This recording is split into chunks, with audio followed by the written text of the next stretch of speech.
നാലുവട്ടത്തിന്റെ story എന്താ? ഓളമപ്പ് track അറിയോ? അതിന് വേണ്ടി ഡബിങ് ചെയ്തത് മ്യൂസിക് ആണ്. അത് ശരിക്കും ഞാനവിടെ ചെയ്യുമ്പോൾ എന്റെ അടുത്ത് എസ് ഇരിക്കുന്നുണ്ട്. ഞങ്ങള് ഒരു നിമിഷം വർക്ക് ചെയ്യാൻ അപ്പുറത്ത് റൂം പോയിട്ട് ഓനൊരു 10-12 മണിക്കൂർ കഴിഞ്ഞിട്ട് ഇങ്ങനെ വരുന്നുണ്ട്. അപ്പോഴാണ് 4 വരി എസ് എനിക്ക് ഉണ്ടാക്കുന്നത്. കാണുമ്പത്തിന് 4 വട്ടം നാണം കൊണ്ട് വരച്ച വട്ടം കാലം കൊണ്ട് മായ്ച്ചു വെച്ച കാലമില്ല നാച്ചും.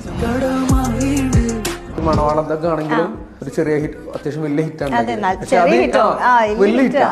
എനിക്ക് തോന്നുന്നില്ല ആ ടൈമില് MHR എത്ര പേർക്ക് അറിയുന്നു എനിക്കറിയില്ല. ഇല്ല, മിക്ക ആൾക്കാർക്കും അറിയില്ല ഞാൻ എഴുതാണ്.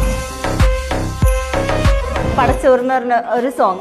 അപ്പം അതിന്റെ സ്റ്റോറി എങ്ങനെയാണ്? ഇപ്പൊ എനിക്ക് ഇങ്ങനെ മെസ്സേജ് അയച്ച് പറഞ്ഞു, എടാ മണ്ട എനിക്ക് ഇങ്ങനെ അവന് ബുദ്ധിയില്ലാത്തോട് വിളിക്കുക, വേറെ ഒന്നും ഉണ്ടല്ലോ. അല്ലാണ്ട് മെസ്സേജ് ഒന്നും വരാറില്ലേ എങ്ങനെ? പെൺകുട്ടികളുടെ ഒക്കെ വരും. പ്രപ്പോസലൊക്കെ വരുമോ?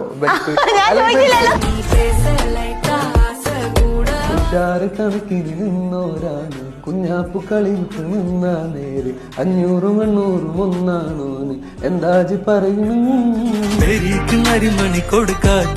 ചിലപ്പോ എസ് ഉണ്ടായിട്ടില്ല എന്നുണ്ടെങ്കിൽ മലബാരി ബാങ്കറൊക്കെ ഞങ്ങള് 5-6 ലക്ഷത്തിനൊക്കെ വിറ്റിട്ടുണ്ടാവും. പക്ഷെ അതിന്റെ വലിയ പൈസ പിന്നെ പറഞ്ഞിട്ട് നമ്മള് കൊടുത്തിട്ടില്ല.